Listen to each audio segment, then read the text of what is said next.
Bueno, retomamos la sesión y vamos a alterar un poco el orden en el sentido de que, aunque hasta que no se levanta la sesión del Pleno y después la palabra a los asistentes del público, pues si quieren hacer algún tipo de intervención, en este caso yo soy Manolo, el presidente de la Asociación Arcedes, quiere intervenir, bueno, dada la hora que es y todavía quedan una serie de mociones, pues tiene la palabra para intervenir. Pues bueno, yo he dado la enhorabuena y las gracias a todos los grupos políticos por haber apostado por este presupuesto participativo, en el cual pues, es un beneficio que sale para el pueblo y lo que elijan todos los ciudadanos, ¿no? Por supuesto, darle la enhorabuena al dinamizador que hemos tenido, que ya es el segundo año consecutivo, por supuesto, como persona una excelente. Le doy la más enhorabuena por su labor, por su trabajo y por su profesionalidad, sobre todo. Y ojalá que lo tengamos en los próximos presupuestos participativos. Perdona, estoy un poco nervioso. Aprovechando esta oportunidad, puesto que hemos salido elegidos con la propuesta más votada por un municipio más accesible, pues también le quiero dar las gracias a todas esas personas que nos han votado en la asamblea, tanto de barrios como en la asamblea general, y a vosotros, a todos los grupos, os quiero hacer entrega de un manual de buenas prácticas de accesibilidad en los espacios públicos urbanizados de Andalucía, también como el plan de accesibilidad de Torredón-Jimeno, para que lo tengáis todos los grupos y también lo podáis debatir y podáis ver que todo ese municipio que queremos para nosotros, para todos los tosilianos y tosilianas, sea mucho más accesible para todos y que nos tenéis a vuestra disposición para cualquier actuación que podamos hacer al respecto y estar en colaboración para toda la accesibilidad sobre el municipio. Muchas gracias a todos. Muchísimas gracias.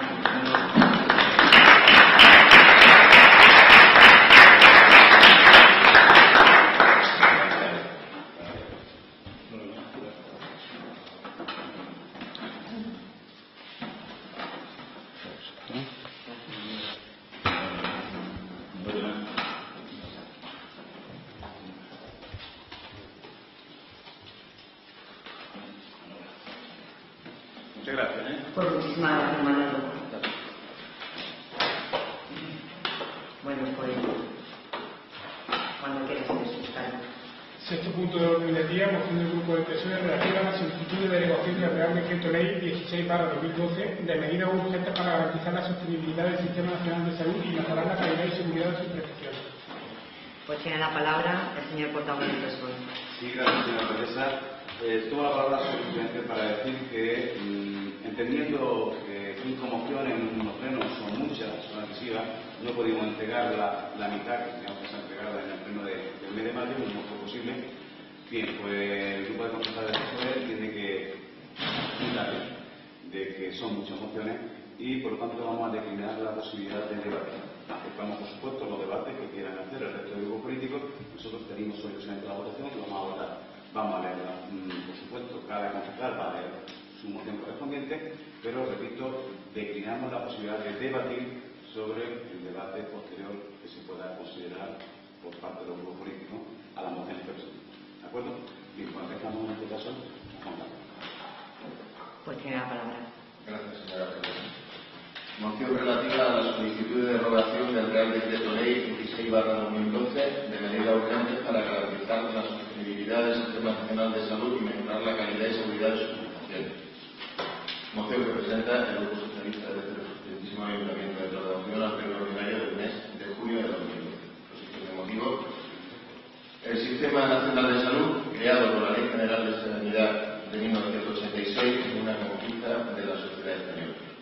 El modelo de sanidad creado a partir de entonces ha basado su desarrollo en los principios de universalidad, equidad, calidad, cohesión y lucha frente a las desigualdades en salud, habiendo conseguido avances sanitarios de gran magnitud que han situado a la sanidad española entre las primeras del mundo desarrollado.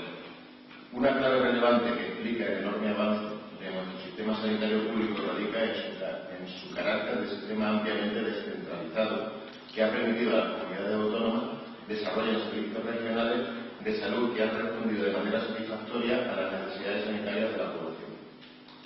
El Sistema Nacional de Salud español dispone de profesionales sanitarios altamente altamente cualificado, sin cuya implicación e involucración con los objetivos sanitarios no hubiera sido posible alcanzar los niveles de calidad logrados en la sanidad durante estos últimos años. Los ciudadanos han apreciado el desarrollo del Sistema Nacional de Salud y su capacidad de dar respuesta a las necesidades sociosanitarias en base a la importante labor desarrollada desde el ámbito institucional de nuestra comunidad autónoma. De hecho, la sanidad pública regional y el conjunto del Sistema Nacional de Salud han sido tradicionalmente el servicio público mejor valorado por la población. La caída de ingresos en todas las administraciones a causa de la crisis económica ha condicionado la adopción de medidas de control de gastos y de austeridad que permitan contribuir a la sostenibilidad económica de nuestra sanidad pública. Entre 2010 y 2011, el Gobierno de España adoptó conjuntamente con las comunidades autónomas un conjunto de acciones que permitieron rebajar de manera importante los gastos sanitarios en ámbitos que no afectaron ni a la calidad de las prestaciones ni a los derechos de la ciudadanía. En esos acuerdos, nuestra comunidad autónoma jugó un papel activo y protagonista. Fueron medidas de control de gastos farmacéuticos, medidas de gestión centralizada de compras, medidas de coordinación institucional y otras que permitieron asegurar la austeridad sin afectar los derechos ni la calidad. Sin embargo, el acceso del PP al Gobierno de España ha tenido como consecuencia la caída de la confianza de la población española sobre la sanidad pública y su aparición como una de las mayores preocupaciones de los ciudadanos. El Gobierno del señor Rajoy ha generado una enorme preocupación social al afirmar que la sanidad española no es sostenible y plantear una reforma del Sistema Nacional de Salud que ha tocado elementos esenciales del modelo al acabar con la universalización de la sanidad por razón de la ciudadanía y sustituirlo por un modelo de aseguramiento ligado a la seguridad social, un modelo en el que quien no esté incluido tendrá que demostrar no disponer de ingresos suficientes para adquirir la condición de asegurado. La sanidad deja de ser pública, deja de ser universal y gratuita para todos los ciudadanos y se convierte en una sanidad solo para los asegurados y la beneficiaria. Esta modificación retrotrae al sistema sanitario a un modelo de aseguramiento similar al vigente en los años 70 y principios de los 80, antes de la aprobación de la Ley General de Sanidad en el año 86. Se vuelve a una situación similar al sistema insolidario que existía en España en los años 70. Junto a ello, la decisión de romper la cartera de prestaciones con carteras complementarias abre la puerta al copago de muchas prestaciones por las que hasta ahora no había que pagar. Por primera vez, los pensionistas van a tener que pagar las medicinas que consumen y que precisan un 10% de los medicamentos que les recete el médico y que las personas en activos paguen también al menos un 25%, más de lo que pagan ahora, van a pasar de un 40 a un 50% del precio del medicamento. Muchos ciudadanos que hasta ahora no tenían que pagar por el transporte sanitario urgente, ahora van a tener que hacerlo. Y así se abre la puerta a nuevos copagos sanitarios en el ámbito normativo que el Gobierno ha realizado publicando el Real Decreto Ley 16/2012. En lo que supone un auténtico decretazo aprobando unilateralmente y sin diálogo ni consenso. El Sistema Nacional de Salud puede ser sostenible sin realizar recortes en las prestaciones, ni mermar la calidad, ni implantar el copago sanitario. Una sanidad pública de calidad es un bien irrenunciable y una política fundamental para la equidad y la cohesión. Por todo ello, lo anteriormente dicho, el Grupo Socialista del excelentísimo Ayuntamiento de Torredonjimeno eleva a pleno para su consideración los siguientes acuerdos. 1. El Pleno del excelentísimo Ayuntamiento de Torredonjimeno solicita la derogación del Real Decreto Ley 16/2012 de medidas urgentes para garantizar la sostenibilidad del Sistema Nacional de Salud y mejorar la calidad y seguridad de sus prestaciones. Y 2. Instar al Gobierno de España a dialogar con las fuerzas políticas, agentes sociales y comunidades autónomas para alcanzar un gran acuerdo que permita garantizar la sostenibilidad del Sistema Nacional de Salud, manteniendo los principios establecidos en la Ley General de Sanidad de 1986. Muchas gracias. Tiene la palabra la señora Paula de Presión. Sí, bien. Bueno, es cierto que tenemos que hacer algo, son muchas mujeres, pero bueno, son concejales y eso nos toca. Si hay que abrir debate, o sea, de todas formas, no es necesario por la sencilla razón de que estamos de acuerdo con la moción. ¿Vale? Entonces, bueno, eso es el motivo que esta al menos no la vamos a ver hoy. Pero sí que nos gustaría hacer unas aclaraciones, sobre todo para que no se alarme a la gente. Este decreto, es cierto, todo lo que dice ha dicho, pero hay matices, ¿vale? Hay matices como que, por ejemplo, los pensionistas, digamos, la renta inferior a 18.000 euros pagarán como máximo 8 euros mensuales. que no estamos de acuerdo, pero que lo que quiero transmitir es que tampoco se alarmen de que si esto sigue adelante, pues se van a quedar sin medicamentos por no poder trabajar, ¿vale? Y le podría poner algunos ejemplos más de examen exentos y demás. Aún así, como he dicho, nosotros estamos a favor, creemos que hay que intentar celebrar esta ley porque tenemos una sanidad en nuestro país que ha sido envidiada, creo, por ciudadanos de todos los países, y es algo que no debemos perder. Si hay que hacer recortes, intentamos hacer de otros sitios y de otras maneras, pero lo bien. Muchas gracias. Una palabra se me ha cortado que domina. Bien. Una de las cosas más importantes que se ha dicho aquí, leyendo esta moción por parte del grupo del PSOE, es que la sanidad debe ser pública, universal y gratuita para todos los ciudadanos y se convierte en una sanidad solo para los asegurados y la beneficencia. Esto se va a ocurrir porque por lo que se está haciendo del gobierno central para toda la comunidad autónoma y para el resto y para todo el país. Hoy se oía decir la noticia que Euskadi y Andalucía se han rebelado contra todo el sistema del copago. El gran problema que surgió también aquí es que por parte del PP haciendo uso de su mayoría absoluta no ha consensuado con los grupos políticos ni con los agentes sociales esta medida que debe haber sido otras, posiblemente hay que tomar medidas porque estamos en crisis, pero no estas medidas tan brutales que se han tomado. Nosotros estamos de acuerdo porque además nuestro grupo político desde Andalucía pues, tiene intención de recurrir al Tribunal Constitucional, por lo tanto estamos de acuerdo con lo que aquí se expone. Debatir más, yo creo que se está debatiendo demasiado y todos sabemos lo que está ocurriendo y lo que se piensa sobre este tema. Nosotros evidentemente estamos de acuerdo con todo lo que se dice y lo vamos a apoyar. Muchas gracias. En la palabra el portavoz del Partido Popular. Gracias, señora alcaldesa. Desde el Partido Popular pues, queremos decir realmente que el Partido Popular está a favor de una sanidad pública, no contradice el decreto ni mucho menos esa sanidad pública, así que no se dicen todas las verdades y tengo que decirlo plenamente que no se dicen esas verdades. Realmente el objetivo del decreto tiene unos pilares básicos que se podrían documentar en 10, que a lo mejor no voy a documentar por no hacer mucho debate y demás, pero sí quiero dejar muchas cosas claras, que los agujeros que hay en la sanidad pública pues son grandes y hay que, precisamente para que no peligre esa sanidad pública, hay que tomar una serie de requisitos que muchas veces afectan a una serie de cosas, pero que realmente no afecta tanto como realmente se está publicitando ahí con intereses partidistas y demás, porque realmente el objetivo es frenar el despilfarro farmacéutico que ha existido en la sanidad. Existe establecer unos controles y unos requisitos para evitar el abuso del turismo sanitario, que tampoco no había esos abusos. Se garantiza una cartera común básica de asistencia sanitaria. Esto quiere decir que a lo mejor la falta de liderazgo de otros gobiernos pues, ha hecho que las comunidades autónomas cada uno interpreta su propia regla sanitaria y comunitaria y que un andaluz no tenga los mismos privilegios que tenga un valenciano o que tenga que encima con un madrileño. Este decreto yo creo que garantiza la equidad en todas las comunidades autónomas, que yo creo que es bastante positiva, y se asegura, porque dice aquí que no se garantiza esa sanidad pública. Este decreto asegura la tarjeta sanitaria para todos los españoles con independencia de su situación laboral o familiar. Luego también se ha escuchado mucho por ahí de que realmente se está atentando contra los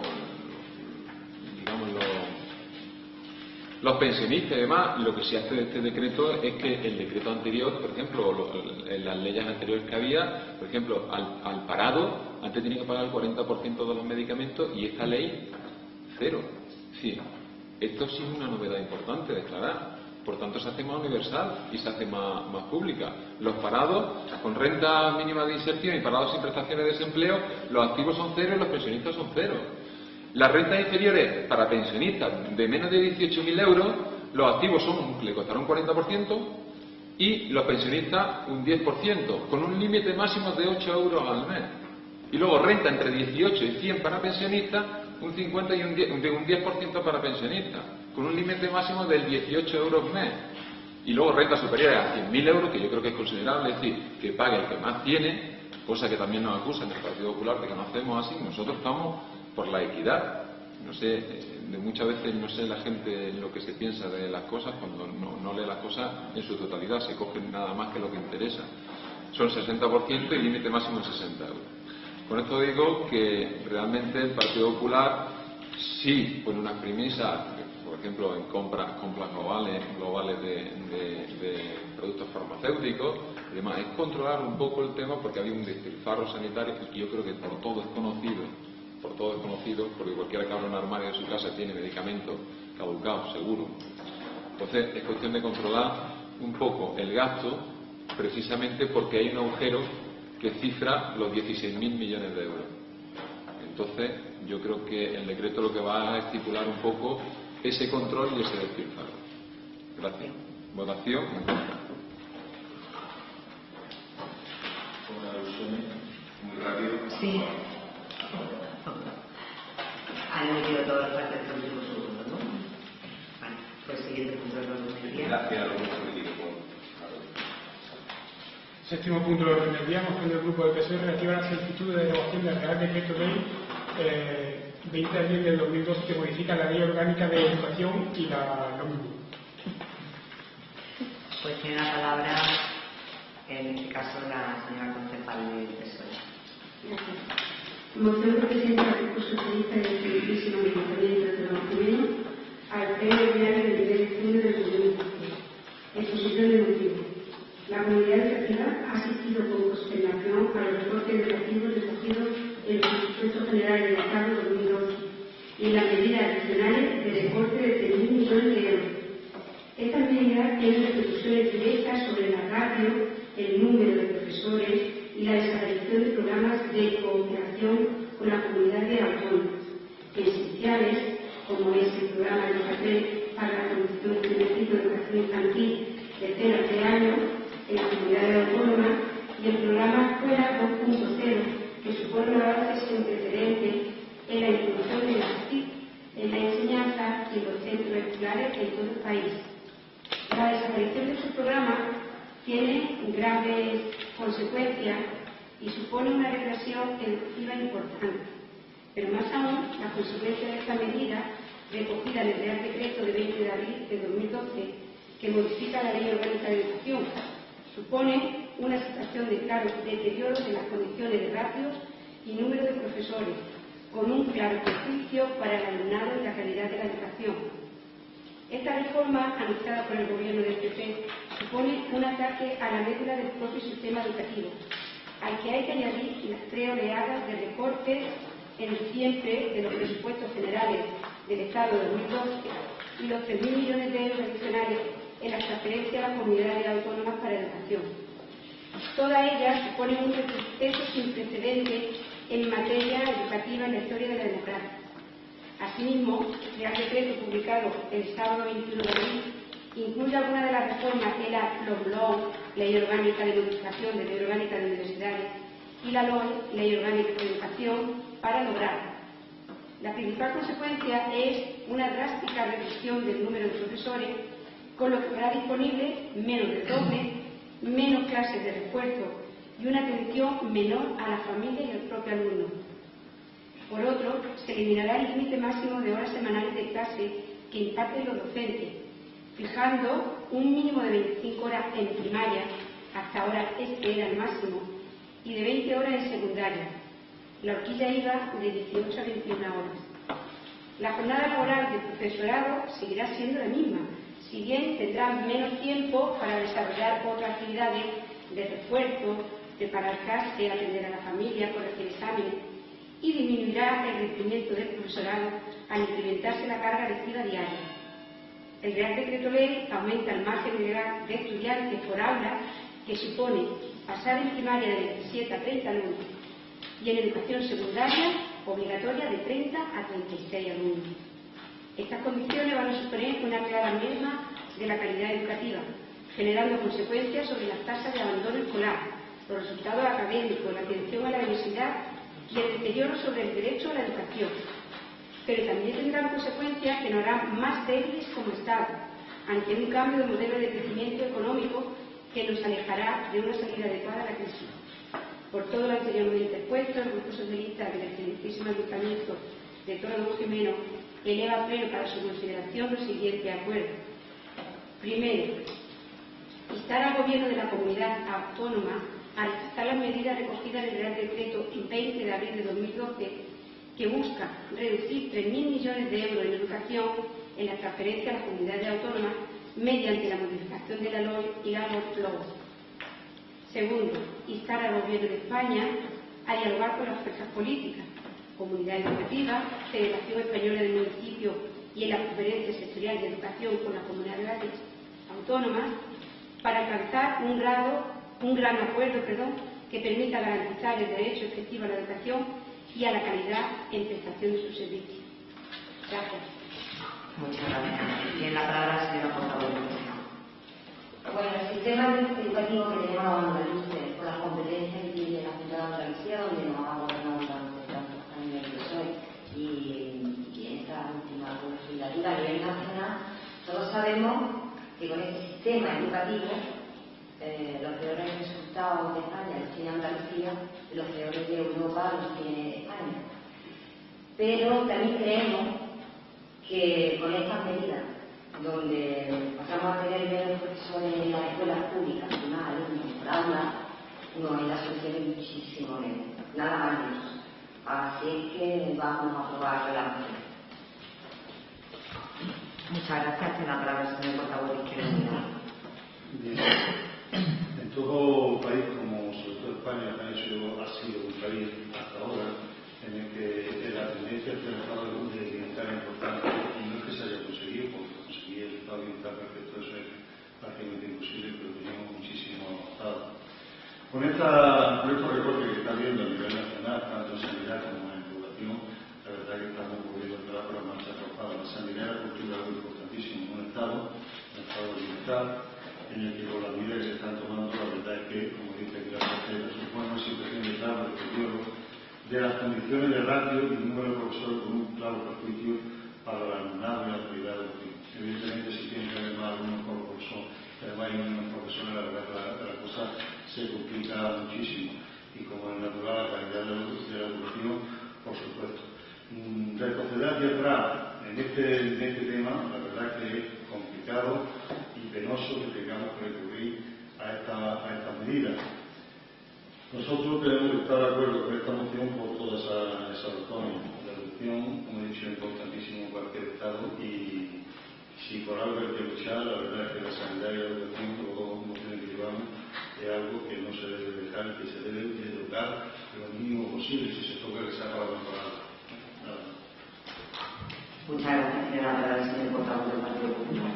Gracias, señora alcaldesa. La verdad es que esta moción del Partido Socialista nos sorprende a nosotros como partido, porque, no sé, en Andalucía llevan gobernando ellos y creo que tienen la autonomía de gobierno sobre educación. Si alguien se ha leído realmente este decreto, realmente el gobierno lo que hace es flexibilizar un poco, pero dice bien claro en el decreto que el grado de aplicación de estas medidas corresponde a las comunidades autónomas. Estas medidas son de carácter dispositivo. Cada comunidad podrá modular las aplicaciones de estas medidas dependiendo de su situación financiera. Yo quiero decir que sí, que se ponen unos ratios y se ponen una serie de cosas, pero vamos, que los ratios que se modifican están bastante por debajo de otras ciudades, de otros países, que por ejemplo Estados Unidos tiene un ratio de entre 30 y 55, Alemania tiene 29, Irlanda tiene 29, Dinamarca tiene 28, Escocia tiene 33, es decir, que tampoco los ratios estamos pasando a cosas, estamos por debajo de estos países que tienen bastante mejores informes que nosotros educativos, y lo que está clarísimo es que el modelo educativo español, bien como se ha mencionado por otros portavoces, está totalmente, digamos, fracasado, es decir, que hay que aplicar un modelo nuevo, o por lo menos intentar un modelo nuevo que nos conlleve. De hecho, en Andalucía es donde más fracaso escolar se da, que está por encima del 30%, es decir, que los modelos realmente en Andalucía no son los más adecuados y demás. Pero me hace mucha gracia cuando se habla de recorte, cuando realmente el Partido Socialista en Andalucía viene aplicando recortes por todos sitios en educación. Es donde menos se invierte por alumno de todas las comunidades autónomas. tienen el ratio más bajo por alumno, que está en 4.211 euros, mientras otras comunidades están en 6.000, en 10.000, es decir, que realmente ahora se preocupan de la educación, ahora parece que la educación es muy importante. Decir también que en los últimos 5 años solo ha aumentado un 29%, mientras otras comunidades como Murcia, que ha aumentado un 45%, Valencia un 40%, Galicia un 35,2% los presupuestos de educación. Y ahora, ¿quién son los que hacen los recortes? ¿Y qué prefiero? ¿Subir los ratios por los profesores o bajarle los sueldos a los profesores? La política del Partido Socialista es bajarle los sueldos a los profesores. Yo creo que todos hemos estudiado y en una clase de 20 alumnos, a que pasa a 22 alumnos o 23 alumnos, yo creo que la diferencia es poca. No, estamos hablando de un 20% cuando los ratios antes podíamos modificarlo en un 10%. Realmente un 20% no se está subiendo, se está subiendo un 10%. ¿no? Pero es que es muy gracioso. Dice, en la última legislatura el recorte del sistema educativo andaluz asciende a 1.000 millones de euros. Ellos hablan de que están en contra de los recortes. Y ahora ustedes aplican los recortes. Ustedes me explican cómo funciona el tema. Bueno, decir que dentro de los recortes de infraestructura educativa, muchos recortes que están aplicando en la Junta de Andalucía, más de 8.700 alumnos andaluces comenzaron el curso en 400 aulas prefabricadas, el 40% de los centros educativos necesita reforma. Eso lleva una década prometiendo infraestructuras de calidad a través de planes de autobombo y propagandismo, primero el aula 2000, después el plan Mejor Escuela, en el 2005, y en este inicio de curso anuncian el plan OLA, que recogen proyectos de obras que aparecen en el plan Mejora, por tanto vuelvan a introducir proyectos no realizados en el plan de empleo recientemente presentado, ¿no? Los datos son nefastos al haberse abierto solo 127 centros en los últimos años, que arrojan una media de 20 centros al año entre educación infantil, primaria, secundaria, bachiller y formación profesional. Recorte en plazas de guardería. Con la creación de 100.000 plazas de guardería, con el compromiso de la creación de 100.000 plazas sin llegar a ejecutarla. Recorte de 23 millones de euros precisamente en plazas de guardería. Son 307 municipios andaluces los que no cuentan con guardería en Andalucía y un 72% los menores y un 72% los menores que no tienen acceso a una plaza de guardería en la Junta de Andalucía de nuestra comunidad. El plan de apertura de centros educativos para conciliar la vida laboral y familiar únicamente llega al 57% de los colegios andaluces de la República y un citado plan lleva en marcha desde el año 2002. Y así podría seguir citando recortes que aplica. De hecho, el presupuesto del año 2009-2010 2011 estaba previsto en 6.138.029 y se han ejecutado solo 5.976. Yo creo que echarle las culpas a otro cuando tú estás haciendo una política peor me parece, por lo tanto, un poco injusta. Decir que el Partido Popular no quiere una educación pública, yo creo que nos confundimos. El Partido Popular está a favor de una educación pública, siempre ha estado a favor de una educación pública. Lo que pasa es que hay señores que saben despilfarrar y otros señores que saben ahorrar. Hay señores que saben decir sí a todo y cuesta a otros señores decir no a cosas. Entonces es importante tener en cuenta también que muchas veces el padre que más intenta educar a sus hijos suele poner una serie de normas que le cuesta al mismo padre decirlas. Y yo creo que aquí tenemos la voluntad, que el Partido Popular siempre va a tener la voluntad de una educación pública, siempre lo ha publicado, y el que se crea lo contrario se está confundiendo. ¿Votación? En contra. Como la moción está clara y vamos a entrar en debate, Pues siguiente. Siguiente punto de orden del día, moción del Grupo del PSOE relativa a la solicitud de derogación del Real Decreto 14 de 20 de abril del 2012 que modifica la Ley Orgánica de Educación y la LOMLOE sobre tasa universitaria. Tiene la palabra la señora concejal de PSOE. Bueno, directamente a la exposición de motivos. La comunidad educativa ha asistido con observación a los recortes educativos recogidos en los presupuestos generales del Estado y en la medida adicional de recortes de 3.000 millones de euros. Uno de los temas más polémicos es la modificación sustancial de la política de precios públicos de la matrícula universitaria. Siempre hemos mantenido que cualquier política de precio de matrícula debe ir acompañada de una póliza adecuada de becas y ayudas al estudio que garantice el derecho de igualdad de oportunidades para el acceso a la enseñanza superior universitaria. En el Real Decreto Ley 14/2012 se establece un nuevo esquema de precios públicos de matrícula que puede atentar, si como se desprende del proyecto de presupuesto general del Estado para 2012, el programa 323 millones de becas y ayuda a estudiantes decrece un 11,63%. En todo caso, es necesario un proceso de reflexión y concertación entre todos los agentes implicados, administraciones, universidades, estudiantes y agentes sociales. Elaborar una estrategia conjunta que garantice el principio de que nadie pueda quedar excluido del acceso a la formación superior universitaria por razones económicas. Así, es necesario que se tenga en cuenta la renta familiar disponible en cada territorio para fijar el precio de matrícula y el compromiso de la Administración General del Estado de garantizar los fondos suficientes para atender las necesidades financieras derivadas de la compensación de los precios de matrícula para los beneficiarios de las distintas modalidades de becas universitarias. Dado que el Gobierno central el que propone en la Conferencia General de Política Universitaria una horquilla del coste de cada crédito, siendo la comunidad autonómica la que posteriormente establece el precio definitivo en el marco de cada horquilla. Es necesario introducir indicadores que modulen el esfuerzo relativo que cada familia y en cada territorio realiza para el acceso a la universidad. En los últimos 5 años, esas subidas no habían superado el 17%. Y ahora, en el curso, de un curso para otro, pueden superar el 66% para la primera matrícula o el 100% en otra matrícula, lo que puede provocar un gran incremento de la desigualdad por razones económicas del acceso a la universidad. Van a ser los hijos de las familias con menos recursos los que van a sufrir más las consecuencias, menos ayuda y matrícula universitaria más cara.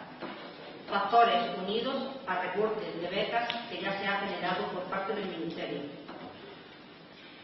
Por todo lo anterior puesto, el Grupo Socialista del Centrísimo Ayuntamiento de Torremolinos eleva a pleno para su consideración los siguientes acuerdos.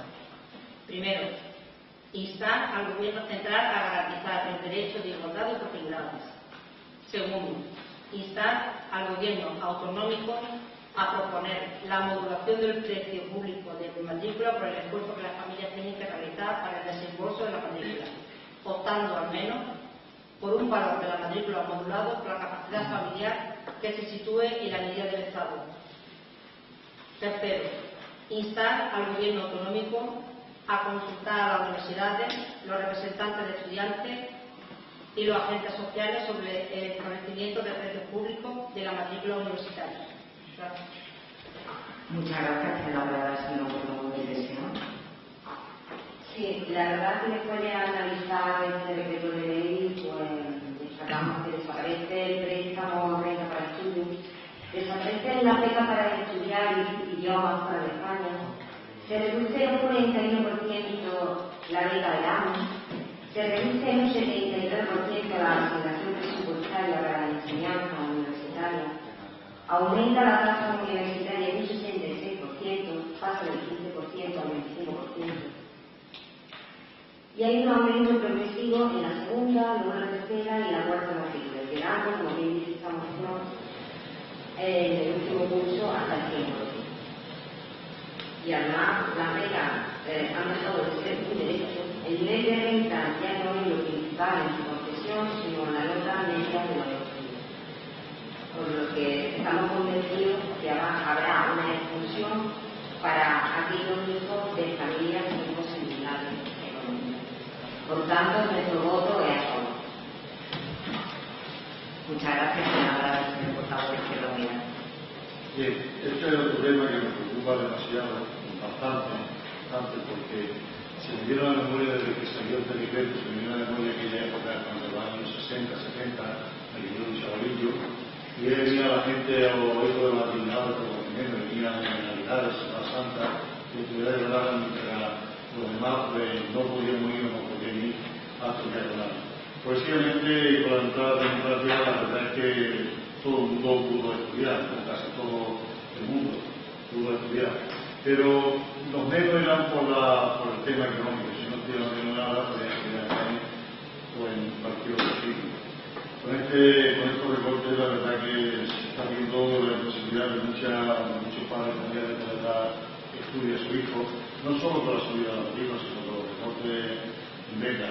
Por lo tanto, es algo que preocupa, y más que después de 30 años de tocar, que sea la primera vez que esto se empiece a tocar y se empieza a tocar a la baja. No podemos estar de acuerdo con la misma razón que hemos dado anteriormente. Esto son cuestiones que entiendo que el gobierno de la nación tenía que, vuelvo a repetir, que haberlo consensuado con los grupos políticos, agentes sociales, y de haber hecho algo si es que hay, como se dice, estamos en crisis, como realmente estamos, haberlo tocado de otra manera, de esta forma tan unilateral y tan abrasiva, ahora que me gusta, pero abrasiva, que va arrasando con tanto sanidad, como cultura, como la educación, como todo.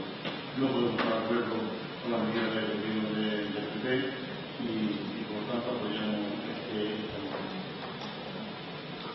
Muchas gracias. La palabra el señor portavoz del Partido Popular. Gracias, señora alcaldesa.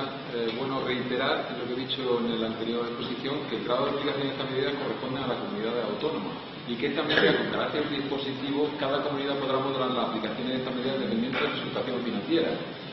Yo no sé la situación financiera realmente de Andalucía, porque no conozco los datos reales pero claro, si los datos financieros de Andalucía son buenos, las aplicaciones son de carácter dispositivo.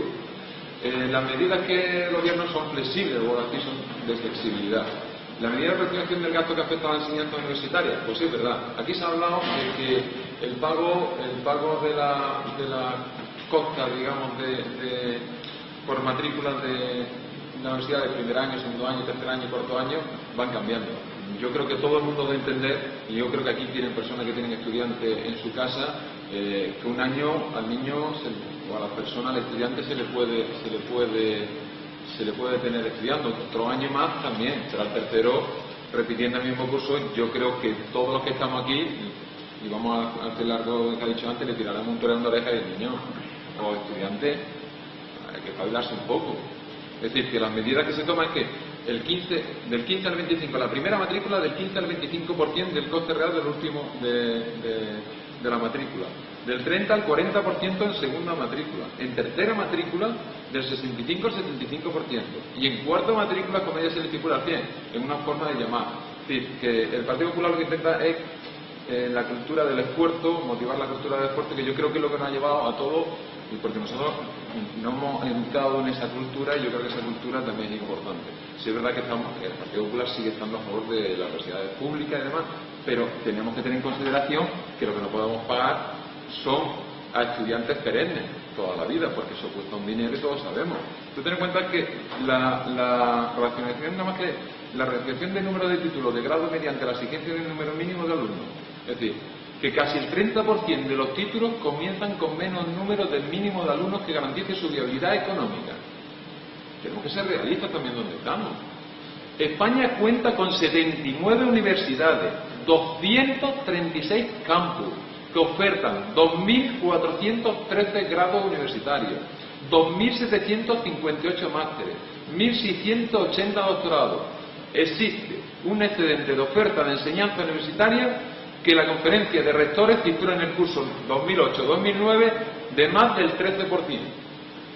Tenemos que ser realistas donde estamos también. Lo que no podemos tener es más universidades en el mismo término territorial que tenemos en España con respecto a Estados Unidos, tener aquí 170 universidades y en Estados Unidos tener 100, y encima no tener ninguna de las mejores universidades que tenemos. Tenemos que ser realistas también. ¿Cuántos cursos? Porque yo conozco cursos que se empiezan, que tienen de 2, 3 alumnos, o incluso hasta 1, y se comienzan. Que tenemos que saber dónde están. Es decir, esta ley, ¿qué es lo que hace? Incorporar el principio de estabilidad presupuestaria de las universidades. Se trata de diseñar un sistema que garantice la estabilidad del presupuesto de las universidades, no solo en el momento de elaborar el presupuesto, sino también en la liquidación del mismo. Esto es lo que antes el señor portavoz del Partido Socialista nos ha obligado a nosotros a que tenemos que hacer y que nos lo va a fiscalizar. Si es que es lo que queremos todos. Lo que tenemos que racionalizar es la economía y los gastos, no ofertar por ofertar. ofertar las necesidades que realmente se necesiten. Y lo que no puede tener es 3 universidades muy cercanas con la misma oferta de universidad. Mejor habrá que estudiar mejor esa oferta universitaria, y si tengo Sevilla, tengo Jaén y tengo Granada, porque cuando yo estudiaba era la Universidad de Sevilla o la de Granada, y poco más. Y luego estaba la de Jaén, que dependía de la de Granada. Pues ahorramos en rectores, ahorramos en muchas cosas. Yo sé que cada uno queremos tener nuestra universidad, igual que queríamos tener nuestro aeropuerto, igual que queríamos tener muchas cosas, pero tenemos que ser realistas donde vivimos y donde estamos. Hay que racionalizar. Por tanto, este decreto se establece además desde un sistema impunitivo para que aquellas universidades que incumplan el cargo de las comunidades autónomas. Así que las universidades que incumplan los presupuestos, las comunidades autónomas tengan que sufragar ese gasto, claro, tengan que sufragarlo. Por eso nosotros, este partido cree en una universidad pública, creemos en que se tiene que estudiar, que tenemos que ofertar esos cursos, esos grados a gente que realmente quiera estudiar, y que al Estado le cuesta un dinero, y nos cuesta a todos nosotros, que nos quede muy claro. Por tanto, vamos a votar en contra. Votación a favor. Siguiente punto del orden del día. Noveno punto del orden del día, moción del Grupo del PSOE para solicitar que se gire el IBI a los inmuebles registrados a nombre de la Iglesia Católica y de otras confesiones religiosas cuyo destino no esté vinculado al culto, así como para que se presente una ley de libertad de conciencia religiosa y una revisión de los acuerdos del Reino de España con la Santa Sede. Pues tiene la palabra el señor concejal Partido Socialista. Bueno, pues vamos a seguir hablando de economía, ¿vale? Voy directamente a la exposición de motivos. La fiscalidad debe ser el mayor instrumento de redistribución económica y social de los poderes públicos, y es la manera más directa para que estos puedan ejercer la solidaridad, contribuyendo a la cohesión social y a la prestación de servicios públicos a sus vecinos. La regla básica de un sistema fiscal justo es que todos los ciudadanos e instituciones deben contribuir al sostenimiento de los gastos públicos de acuerdo con su capacidad económica. Necesitamos un sistema fiscal más progresivo, redistributivo, y que genere recursos suficientes para prestar y sostener los servicios públicos fundamentales que demandan los ciudadanos. Especialmente en la actual situación de crisis económica que está afectando a nuestro país y que cada vez sufre un mayor número de ciudadanos, las instituciones públicas deben de contar con mayores recursos para poder atender a los que peor lo están pasando. Los ayuntamientos, como administración más cercana al ciudadano y que mejor conoce la realidad de sus vecinos, son los que están en mejores condiciones de hacer este trabajo indispensable para el mantenimiento de la cohesión social. En el actual escenario de crisis económica, en la que la bajada de ingresos, el control del déficit y las deudas contraídas por el ayuntamiento hacen indispensable la revisión urgente de la fiscalidad municipal, y para que la elevación de la presión fiscal no redunde de forma desigual en unos destinos y entidades sobre otros, se hace imprescindible restringir al máximo la aplicación de exenciones y bonificaciones. El reciente Real Decreto Ley 20 del 30 de diciembre de 2011 de medidas urgentes en materia presupuestaria, tributaria y financiera para la corrección del déficit público es fruto de la política contradictoria de subidas de impuestos que está proponiendo el Gobierno del Partido Popular. En dicho decreto se insta a las corporaciones locales a una subida del IBI entre el 4 y el 10%, obligando así a incrementar la presión fiscal sobre los ciudadanos e instituciones.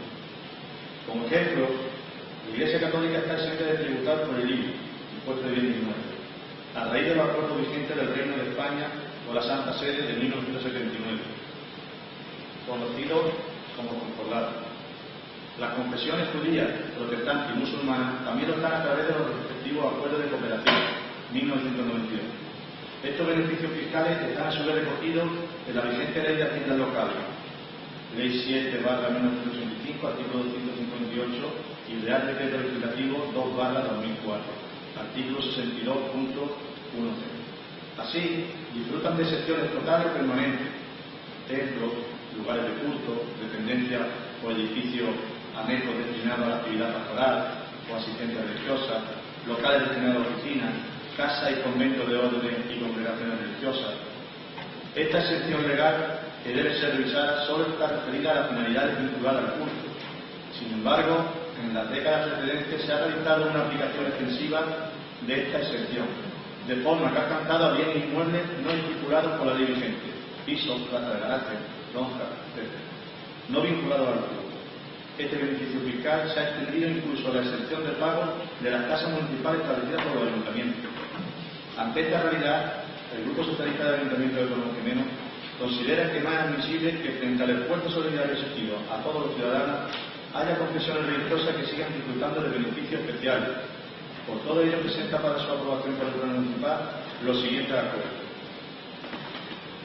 Primero, realizar un censo municipal de los inmuebles rústicos y urbanos que estén registrados a nombre de cualquier confesión religiosa, con el objeto de proceder a la actualización posterior del padrón de bienes inmuebles, para poder asistir a IBI a todos aquellos bienes inmuebles cuyo destino no esté vinculado al culto y que no se ajustan a la ley o acuerdo. Instar al Gobierno de España a presentar una ley de libertad de conciencia y religiosa que determinará modificaciones, entre otras, de la ley de haciendas locales, de la ley de mecenazgo y fundaciones, y una revisión de los acuerdos del Reino de España con la Santa Sede, vigente de 1929. Tercero, dar traslado al Congreso de los Diputados y al Reino de España estos acuerdos. Muchas gracias.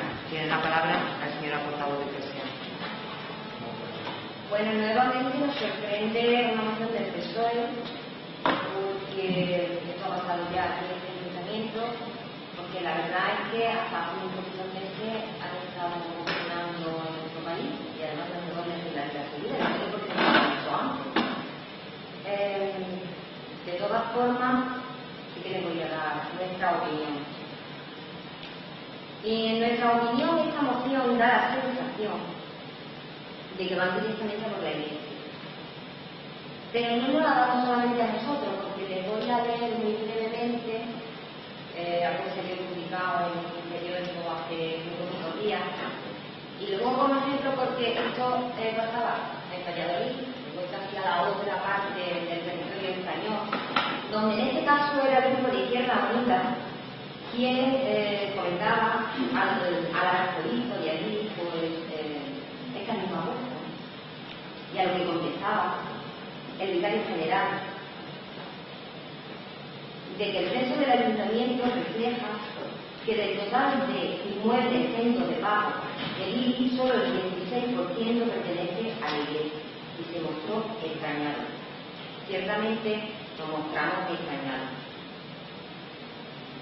No creemos en ningún momento de que, y voy a personalizar en el portavoz del PSOE, porque es presente, estoy segura que esto ya hace extensivo a muchos de sus compañeros de partido, que no creo realmente que ustedes personalmente tengan nada contra la iglesia, porque todos sabemos sus vinculaciones directas con ella, Cáritas, cofradía, etc.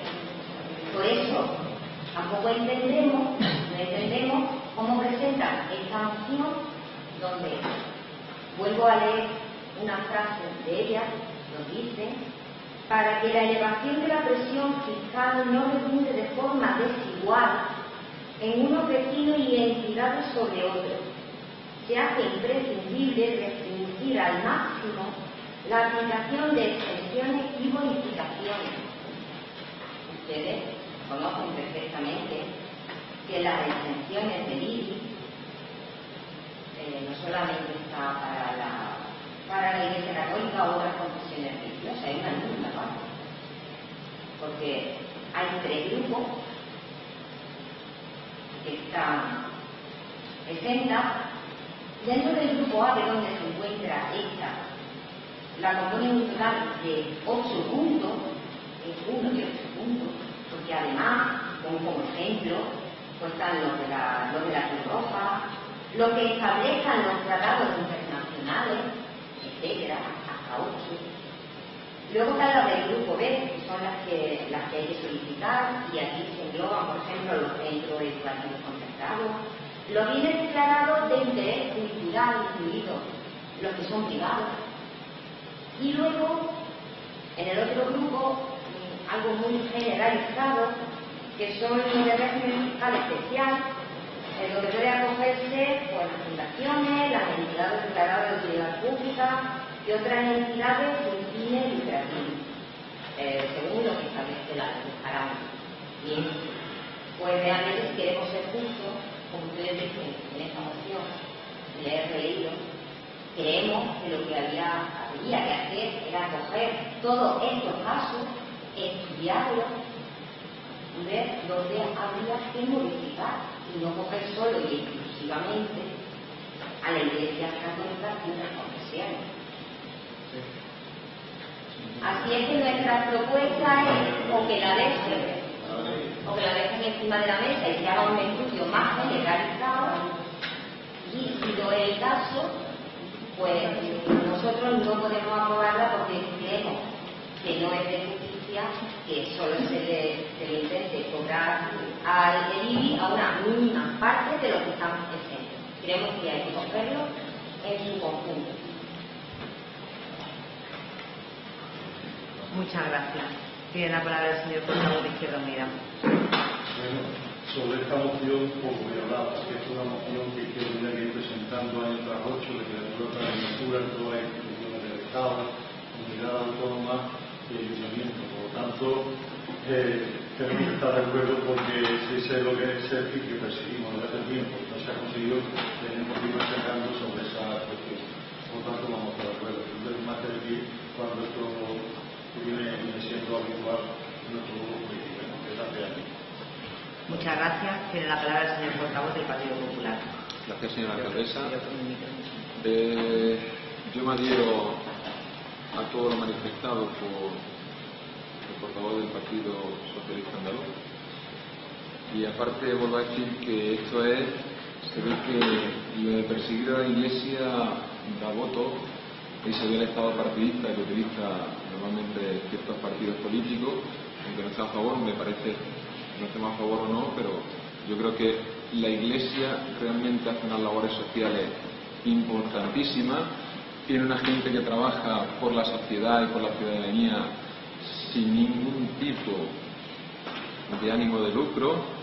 El esfuerzo solidario, yo creo que de toda la comunidad de la Iglesia e incluso de otras confesiones es importante, y eso realmente tiene que tener algún tipo de motivación, porque si empezamos a asfixiar económicamente a ciertos núcleos de la población que están intentando luchar por el desvalido y luchar por los intereses precisamente de esas personas que no tienen nada y tienen necesidades de ayuda, yo creo que lo debemos de pensar mucho y por tanto debemos de pensar realmente en esas instituciones.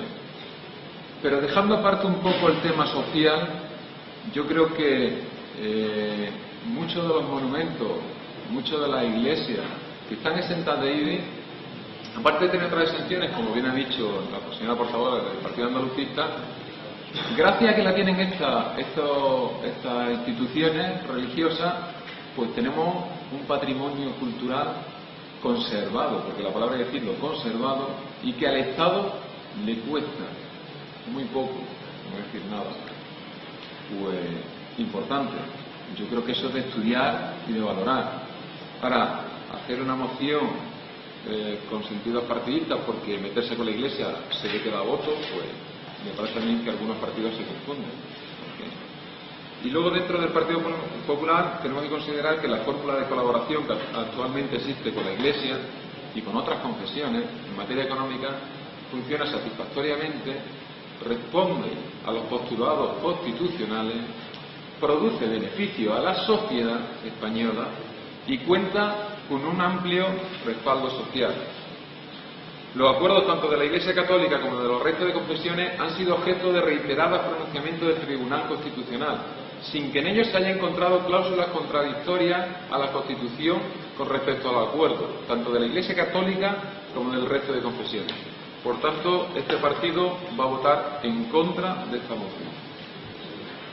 Tiene la palabra el señor concejal. Sí, a favor. Gracias. Siguiente punto del orden del día. Décimo punto del orden del día, moción del Grupo del PSOE para solicitar que en el mecanismo de financiación para el pago a proveedores de las entidades locales se establezca un interés fijo y que no supere el 5% previsto por el Gobierno del país. Pues tiene la palabra el señor portavoz del Partido Socialista. Sí, gracias, señora Teresa. Vamos a leer la moción, porque hoy estamos haciendo un sacrificio de mordernos la lengua, pero seguiremos con la exposición de motivos. Perdón, ha sido una decisión de ustedes. Hemos dicho que en el pleno no, es evitar que contestemos en distintos medios de comunicación, en prensa, donde exposición de motivos. Exposición de motivos. Que no quiere contestarnos a los demás portavoces en este salón de pleno del asunto que se trata en este salón de pleno, pero que lo hará en los medios públicos. Cuando yo quiera debatir con usted, no se preocupe que iremos y debatiremos. No le estoy hablando de eso. Estamos en el décimo punto en la exposición de motivos. Por favor. No obstante, ahora cuando tenga la palabra puede contestar a lo que... No le vamos a contestar hoy, no le vamos a contestar. El próximo día posiblemente. Quiero pedir disculpas si algún concejal se siente molesto porque no me conteste. No se preocupe. Miles de ayuntamientos han aprobado planes de ajuste para acogerse al mecanismo de pago a todos, puesto en marcha por el gobierno.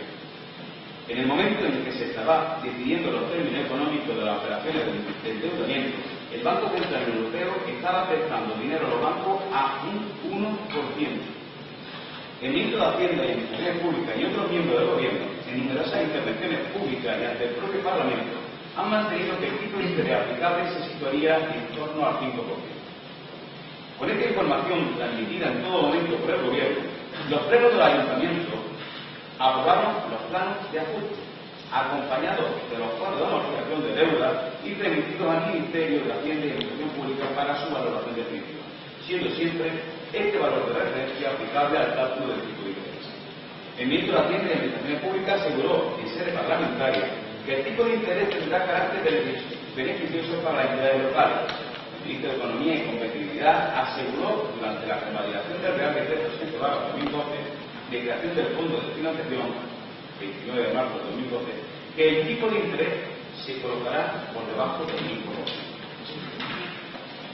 Sin embargo, el Boletín Oficial del Estado del martes 17 de abril de 2012 publica la orden 773/2012 sobre el acuerdo de la Comisión Delegada de Asuntos Económicos del día 1 de marzo, en cuyo apartado séptimo se aclara por primera vez el aspecto relativo al tipo de interés, que será equivalente al coste de financiación del Tesoro Público al plazo de 10 años, más un margen máximo de 115 puntos básicos, más otro margen máximo de intermediación de 30 puntos básicos. El 17 de mayo, mediante nota informativa, el Ministerio de Hacienda comunica que el tipo de interés aplicable será del 5,939%, correspondiendo al primer trimestre del periodo de amortización o primer periodo de interés. Este tipo de interés se revisará trimestralmente en cada fecha de pago, conforme a las cláusulas que, en esta materia, se contengan en aquellos contratos y se comunicará a los prestatarios al inicio de cada periodo de interés. Desde las entidades locales y las organizaciones que las representan, se está mostrando una profunda preocupación por el interés que de inicio se aplicaría a la firma de las operaciones de endeudamiento con todas las entidades financieras, muy alejados de los compromisos del Gobierno y de los cálculos que hicieron en la presentación de los planes de ajuste. Este incremento de casi un 1% del tipo de interés se va a traducir, de hecho, en que muchos ayuntamientos van a tener problemas añadidos y no previstos inicialmente para afrontar en los próximos años la amortización de la deuda, y que la aplicación de los planes de ajuste está ya, antes de empezar a ejecutarse, seriamente comprometida con las condiciones que el Gobierno ha establecido para los créditos. Estas condiciones pondrán en jaque la subsistencia de muchos gobiernos locales que en estos tiempos de grave crisis económica ven reducidos sus ingresos y, sin embargo, deben aumentar el gasto social, ejerciendo de forma responsable el mantenimiento de las prestaciones de los servicios a los ciudadanos y ciudadanas, que peor lo están pasando. Por todo ello, el Grupo Socialista del Ayuntamiento de Los Primeros presenta para su aprobación por el Pleno Municipal los siguientes actos. Primero, solicitar al Gobierno de España a que establezca un tipo de interés que sea el adecuado a los tipos de interés en los que está financiando el Estado de actualidad, que este tipo de interés sea fijo y que no supere el 5% previsto inicialmente por el Gobierno. Segundo, solicitar que se habiliten nuevos plazos para aquellos ayuntamientos cuyos planes de ajuste fueron rechazados por el Gobierno o que en su momento no pudieron presentarlo. Y tercero, informar de su acuerdo al presidente del Gobierno, al ministro de Economía y Competitividad, al ministro de Hacienda y Administraciones Públicas y a los grupos políticos que representan con representación en el Congreso de los Diputados. Gracias. gracias. Simplemente, señor portavoz, pues, si no, el segundo punto parece ser que era pedir una aclaración, simplemente. Solicitar que se arbitren nuevos plazos para aquellos ayuntamientos que ya están en la fueron rechazados por el gobierno, que en su momento no pudieron presentarlo. Ya está abierto, finaliza ahora el segundo plazo. Sí, claro. Bueno, quiero decir... vale. No, lo digo... Bueno, quiero decir, por si querían hacer alguna matización, que ya se finaliza el segundo plazo, ahora, que se abrió. Vale, muchas gracias. Tiene la palabra la señora portavoz. Bueno, sí es cierto que aunque no se nos dijo exactamente el tipo de interés, todos digamos que iban a hablar en torno al 5% y no a la cantidad del 6%. Nosotros vamos a apoyar esta moción porque, por supuesto, si esto se consigue, pues va a ser una obra para el Ayuntamiento de Torrelamar.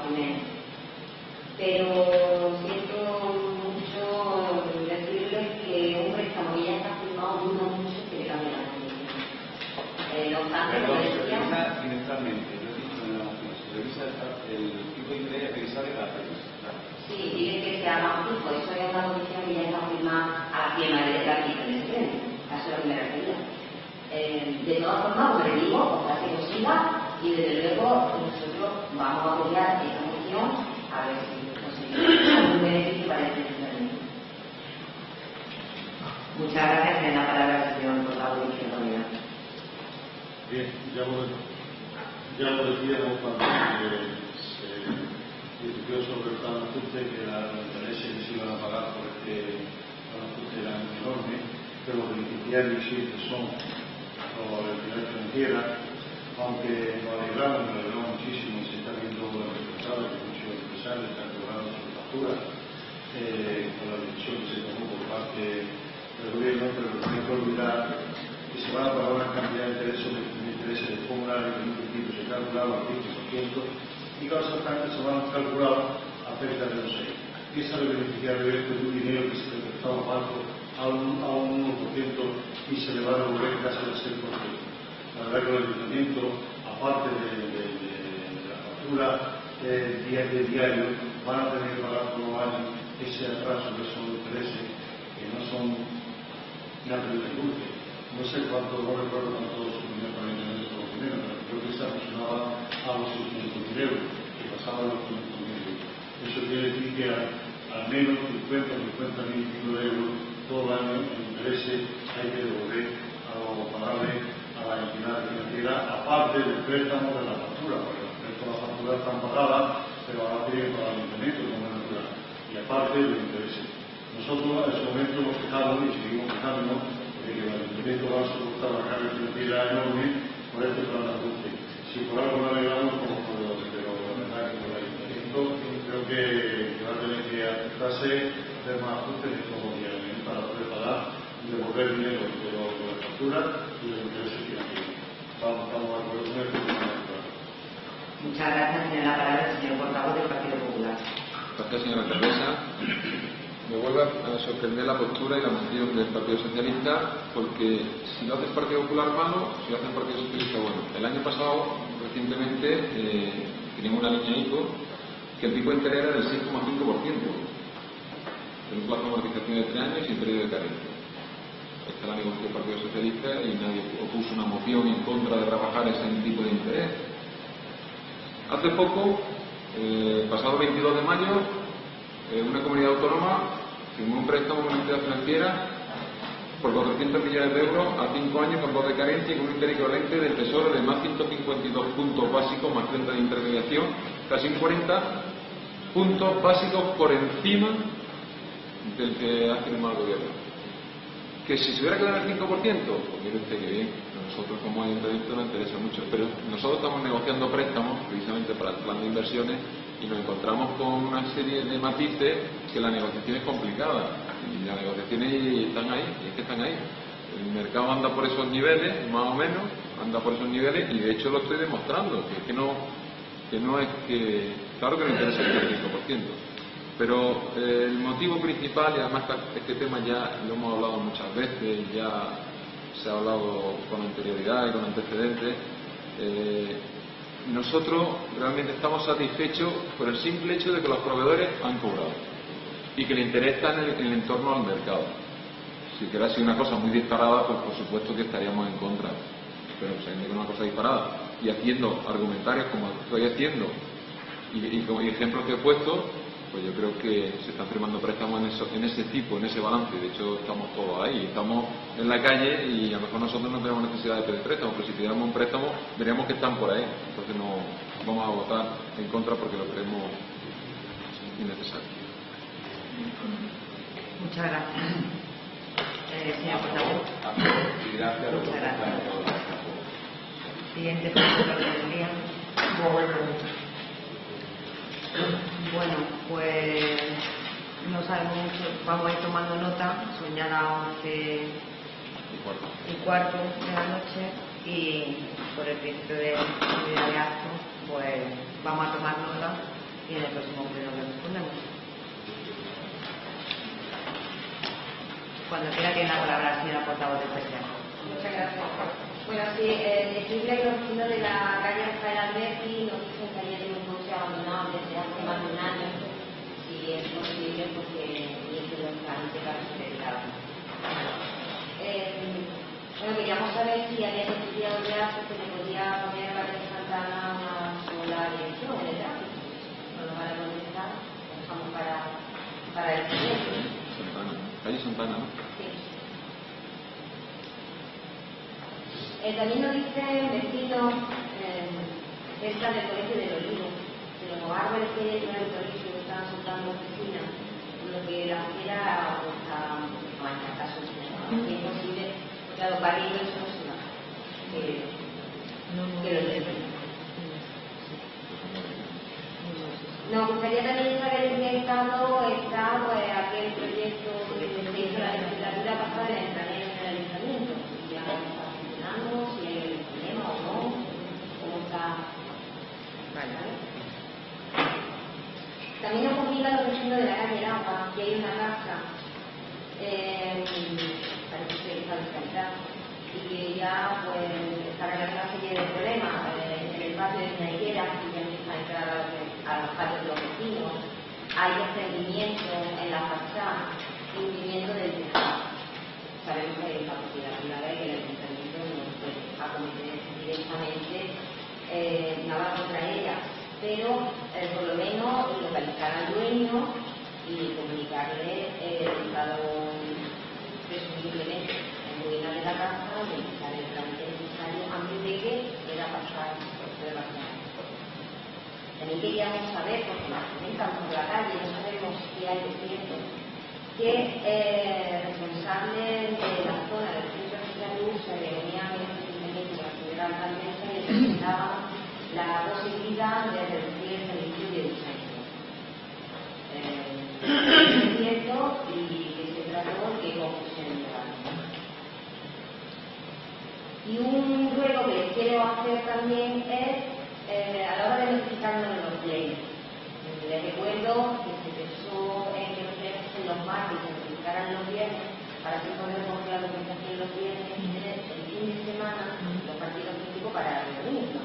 Porque algunos miembros pues tienen su trabajo y demás y ahí hay más tiempo libre.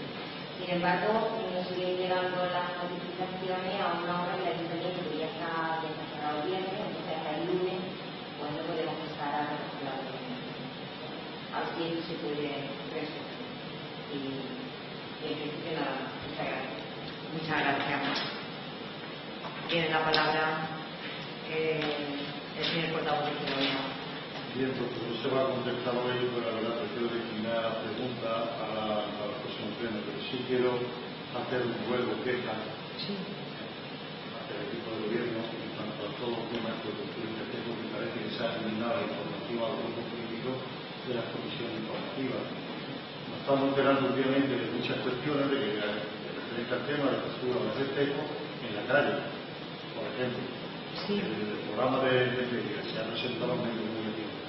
Entiendo y entendemos que siempre se ha hecho a través de una comisión informativa, primero informando a los grupos políticos. Temas, por ejemplo, que no vienen al caso ahora, por ejemplo, cuando se modificaron las bases del fondo de certamen José López Arjona, eso tampoco se dio participación a los grupos políticos y se informó tan siquiera de ello.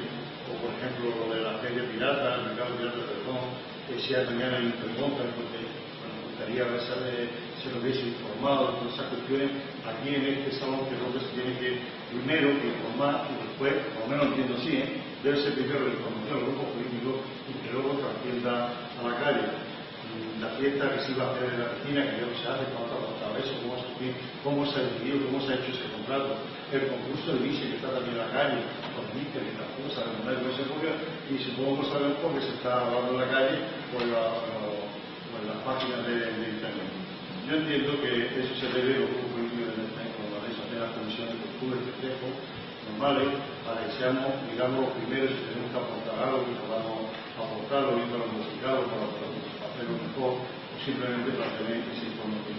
También tengo que hacer también una observación sobre el programa de feria, que quedaba muy bonito, ha quedado muy bonito, la verdad que no el grupo, pero en la época del recorte creo que es excesivo, aunque no lo paga el ayuntamiento, pero se lo pagará, porque hay una casa que se publicita en el programa, pero creo que la sensación que se da cuando se está pidiendo recorte y más recorte, un programa así.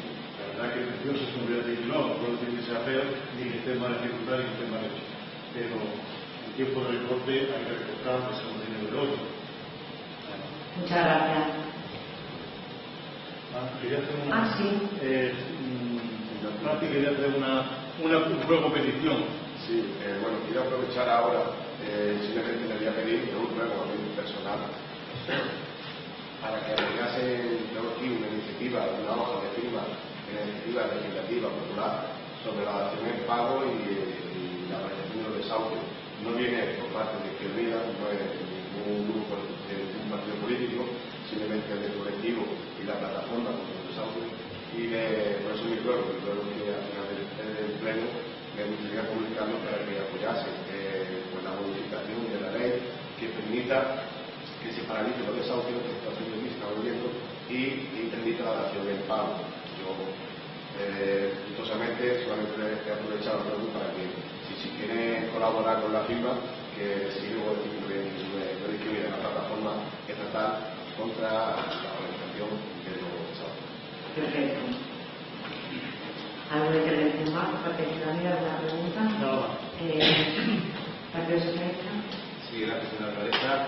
El mismo argumento que hemos planificado en las mociones, las 5 mociones, por no querer alargar el pleno, no hemos tenido un gran debate, pues exactamente igualmente, pues creo que pregunta este grupo de concejales no va a hacer ningún ruego, pero sí decimos que vamos a entregar un informe, estamos elaborando de los dos preguntas que hemos hecho durante este año y que todavía no se han llevado a cabo para que lo tengan en cuenta para el próximo.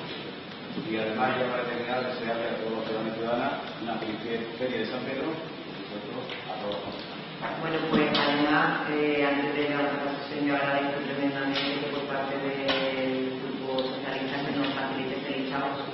No, sí, pero bueno, esta es muy agradable. Esta es muy agradable, sobre todo porque a nosotros, aunque tomamos nota, hay alguna que se nos puede escapar, o seguramente muchas, entonces se facilita mucho y la verdad que te agradecemos. Y bueno, pues aprovechando también, como ha dicho el señor portavoz del PSOE, esperando que tengamos una feliz feria, que podamos disfrutar, que no haya ningún tipo de incidente que pueda incendiar estos días. Y nada, que espero que nos veamos por ahí, fuera de lo que es este salón de pleno y esta casa consistorial, y echemos un ratito de charla. Muchísimas gracias y levantamos.